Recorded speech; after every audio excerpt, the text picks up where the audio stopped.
Halo guys, akhirnya aku punya kesempatan lagi nih buat ngevlog, dan kali ini aku akan bahas kamera yang aku biasa pakai untuk bikin vlog, bikin sinematik. Aku sendiri sih orangnya fleksibel kalau menggunakan kamera, jadi udah pernah pakai Canon juga, udah pernah pakai Nikon juga, udah pernah pakai Sony juga. Dan by the way sih masih kamera-kamera standar lah buat ngevlog gitu.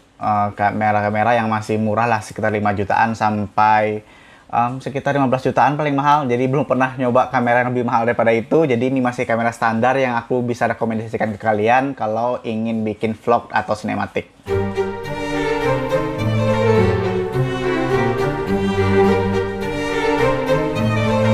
Yang pertama yang aku ingin rekomendasikan adalah Nikon D5300. Nah, ini adalah kamera yang sering banget aku pakai ketika bikin vlog atau bikin sinematik. Hasilnya sih standar aja, cuman yang penting bagi aku itu ketika untuk bikin vlog atau bikin sinematik, kamera yang aku cari itu paling nggak punya fitur bisa shoot 1980 x 1080 pixel dengan frame per secondnya 60, itu minimal banget. Terus itu keunggulan lainnya adalah layarnya juga bisa kita flip, jadi ketika kita ngevlog kita bisa lihat wajah kita ya di layarnya ya. Nah, sebenarnya aku sendiri lebih suka foto-foto ketimbang video, jadi aku bikin video itu agak tidak sesering aku foto ya. Jadi aku pilih Nikon ini karena dia tipenya kan DSLR nih. Jadi aku lebih suka karena dia itu lebih hemat baterai. Nah, selanjutnya dari keluarga Canon nih yang aku rekomendasikan kalau kalian pengen bikin vlog atau pengen bikin video sinematik, itu aku rekomendasikan yang harganya masih mirip-mirip, masih sekitar 5-8 jutaan. Itu ada Canon 600D, Canon 700D, dan Canon 750D. Nah, ini kalau misalnya dari segi video hampir sama sih, fitur-fiturnya hampir sama juga hasilnya dengan kamera Nikon. Dan di sini layarnya mereka juga udah bisa flip, terus juga ada bisa shoot dengan 60 frame per second dengan resolusi 1920 x 1080 pixel. Kalau dari segi hasil sih dari Nikon tadi dan Canon ini tidak jauh berbeda ya. Jadi masih standar-standar aja lah. Cuman mungkin fitur fotonya kedua ini punya segi yang berbeda banget. Tapi karena sekarang aku jelasin tentang vlog, jadi kalau kalian pengen pakai Nikon silahkan, pakai Canon silahkan. Nah, kamera selanjutnya yang aku rekomendasiin banget untuk bikin vlog atau bikin video sinematik adalah Sony A6000. Nah, ini adalah kamera yang sekarang aku pakai buat ngevlog. Sebenarnya kamera ini udah lama banget keluarnya, kalau nggak salah itu sekitar tahun 2014, tapi biarpun sekarang udah tahun 2020 dan 2021 bahkan, kamera ini masih aku rekomendasikan banget dan harganya pasti murah. Kalau dari segi kualitas video nih ya, dibanding Nikon dan Canon yang aku ceritain tadi, di tipe-tipe yang tadi, Sony A6000 ini biarpun dia keluarannya udah lama banget, tapi masih the best dibanding yang tadi aku bilang ya. Nggak tahu, pokoknya gambarnya itu lebih tajam. Dan yang paling aku suka banget ini nih, kayak fitur autofocusnya itu on the spot banget lah. Jadi dia nggak kasar gitu kalau main fokus. Misalnya kalau aku kayak gini, dia mencoba mencari fokus gitu kan. Dia udah ada fokus otomatisnya. Kalau kayak gini, dia langsung menyesuaikan dengan fokus aku di sini. Jadi kalau misalnya kita ganti-ganti lensa pun, misal kita pakai 35 mili atau pakai lensa 50 mili seperti yang aku pakai sekarang ini, dia tetap bisa loh. Jadi autofocusnya itu on the spot banget. Jadi aku suka banget pakai dengan Sony A6000 ini. Cuman kekurangannya adalah karena dia mirrorless nih ya, mohon maaf aja, jadi dia tuh cepat habis baterai. Jadi kalau kalian pengen pakai Sony A6000 ini, cobalah untuk paling nggak siapin 1 atau 2 baterai cadangan lagi. Nah, 3 kamera yang aku sebutin tadi ada dari Canon, Nikon, dan Sony ini, itu harganya tuh nggak jauh-jauh beda banget, dengan kualitasnya ya biasalah, standar lah. Jadi masih bagus dan standar banget untuk ngevlog. Yang penting itu fiturnya itu yang ku highlight lagi adalah yang penting udah bisa shoot 1980 pixel dikali 1080 pixel dengan frame per secondnya 60 ya minimal kayak gitu. Nah, di ketiga-tiganya ini yang kurang adalah belum punya fitur stabilizer ya. Jadi kalau misalkan pengen video pakai ini, jadi kalau pengen bikin sinematik itu harus gerak-geraknya pelan-pelan aja atau menggunakan stabilizer tambahan gitu. Jadi ada alat atau gimana lah, jadi bisa stabilize lah. Jadi kalau misalnya pakai tangan itu masih ada goyang-goyangnya, jadi dia belum punya fitur stabilizer. Nah, kalau misalnya biasanya yang udah punya fitur stabilizer untuk video itu biasanya harganya belasan juta lah. Nah, berikut aku sampaikan juga beberapa kamera lain yang mungkin kalau kalian punya budget lebih, silahkan, aku rekomendasikan banget untuk beli ini. Jodoh, kamu di mana?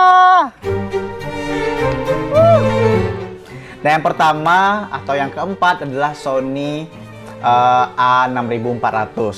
Nah, ini tuh kakaknya lah dari Sony A6000.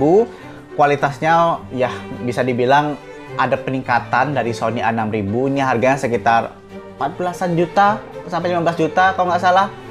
Nah, jadi fiturnya itu kalau misalnya lensanya kan dia menggunakan lensa kit tuh. Lensa kitnya aja udah agak sedikit wide, jadi cocok banget kalau kalian bikin sinematik.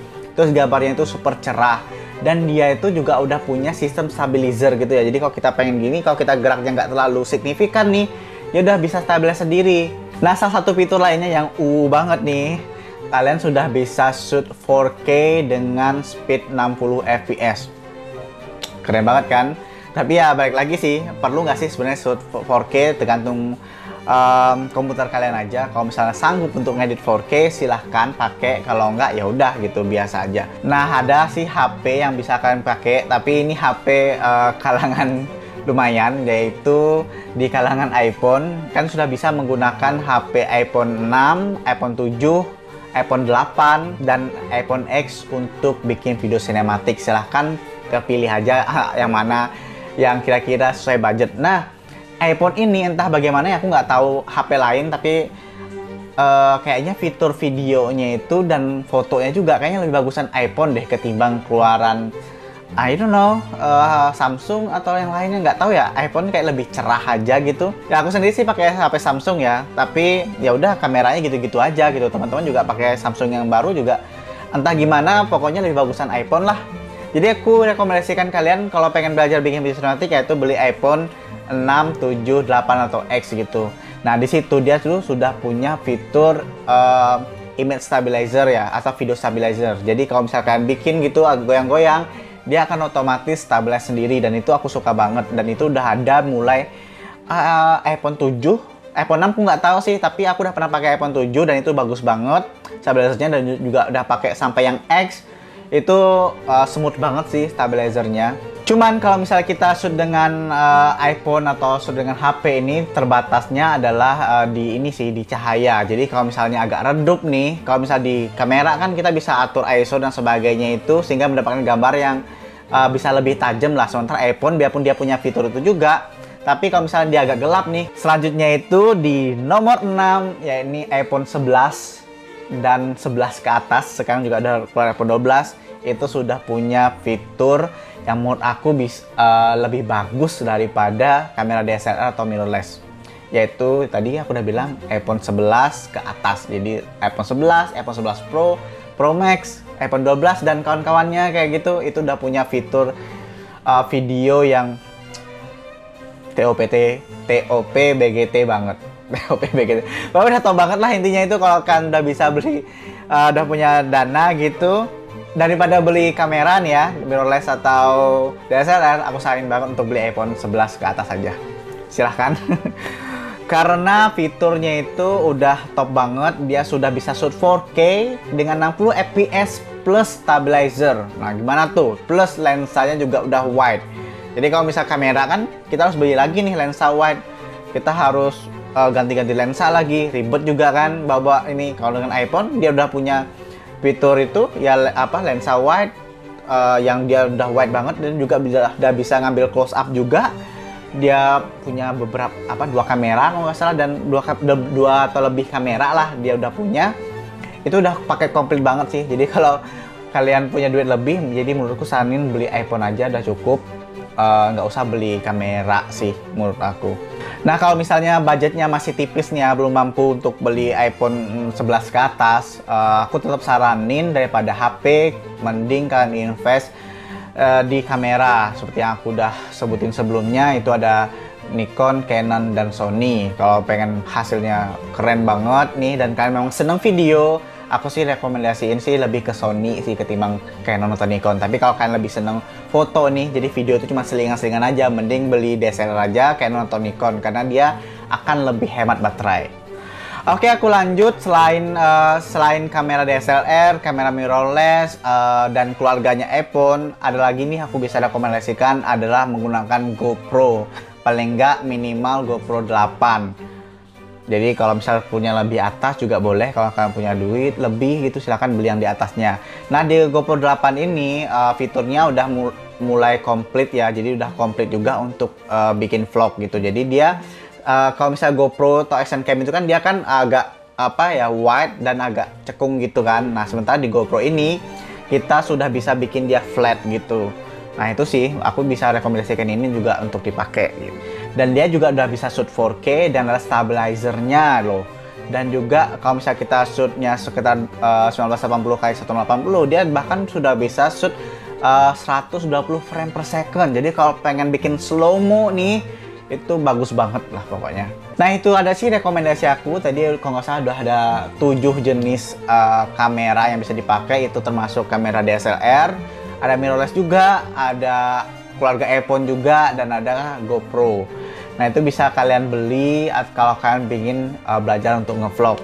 Kalau nggak punya pun nggak apa-apa loh ya. Jadi sebenarnya sih ngevlog dari HP pun is okay. Intinya itu kalau kita pengen belajar untuk ngevlog atau bikin video sinematik, artinya mulai saja dulu gitu.